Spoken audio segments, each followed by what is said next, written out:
একটা ডালিম আঁকার জন্য সর্বপ্রথম একটা গোল দিতে হবে, একটু হালকা করে বাঁকা টান দিয়ে, এটাতে একটু ইউ এর মতো করে বাঁকা, আর এখানে উল্টো ইউ এর মতো করে বাঁকা বা চাঁদের মতো করে, দেন এই পাশে বাঁকা আর এই পাশে বাঁকা। বাকিটা আমি সাইন পেন দিয়ে দেখিয়ে দিচ্ছি, একদম সহজ।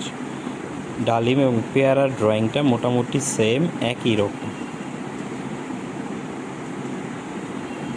একদম সহজ।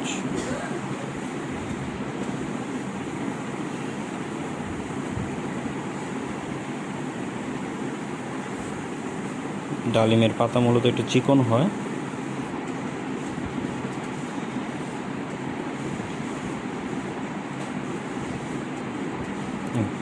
ডালিম আঁকা শেষ, আমি এখন ডালিম কালার দেখাবো।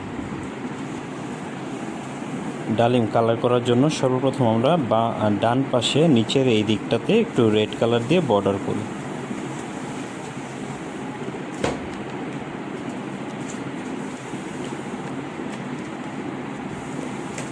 বর্ডার করে এই পাশ থেকে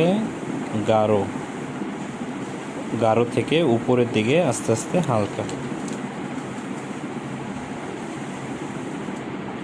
গাঢ় থেকে আস্তে আস্তে উপরের দিকে হালকা। তারপর আমরা একটু গাঢ় কমলা কালারটা নিব। গাঢ় কমলা কালারটা নিয়ে এই এখানে যেখানে হালকা করেছিলাম সেই জায়গাতে গাঢ় করব। আমি আবার একটু হালকা, এখন আবার আরেকটু হালকা কমলা নিয়ে এই পাশে একটু হালকা বর্ডার দিব, দিয়ে এখানে যেটা হালকা ছিল সেটাকে ভরাট করব, ব্যাস। দেন আমরা একটু হলুদ কালারটা নিই। হলুদ কালারটা নিয়ে, মোবাইলটা আমি হাতে নিয়ে ভিডিও করছি, তার জন্য ভিডিওটা একটু নড়াচড়া করছে। তারপর আমরা সবুজ টিয়ার কাজে যাই। এক পাশে সবুজ করব, সকল পাতার যা কাজ আছে সব একসাথে করব। সবুজ দিয়ে বর্ডার দিলাম, সবুজ দিয়ে বর্ডার দিলাম, এটা নিচের এটাও সবুজ দিলাম। পরে এখানে একটু খয়েরি কালার করব, একটু সবুজটা হালকা করে টাচ করে দেব। দেন গাঢ় টিয়া কালারটা নিয়ে এইখানে মিক্সড, তারপর এই পাশে মিক্সড করে দেব। এই পাশে টিয়া কালারটা দিয়ে আবার এই পাশেও ঠিক সেম, আবার এই পাশেও ঠিক সেম। তো পাতা হয়ে গেল। এইখানে একটু টিয়া কালার করব, পরে শেষে আমরা খয়েরি কালার দিয়ে একটু ফিনিশিং দেব।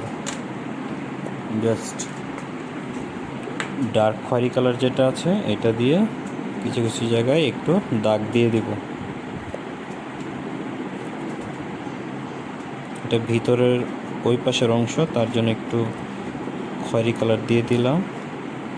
এটার উপর দিয়ে আবার একটু খয়েরি কালারটাকে দাগটা টেনে দিলাম।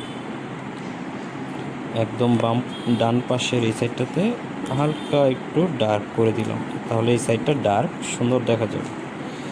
একটু ফোটা ফাটা দিয়ে দিলাম, তাহলে জিনিস দেখতে আরও সুন্দর লাগে। এই হলো ডালিম।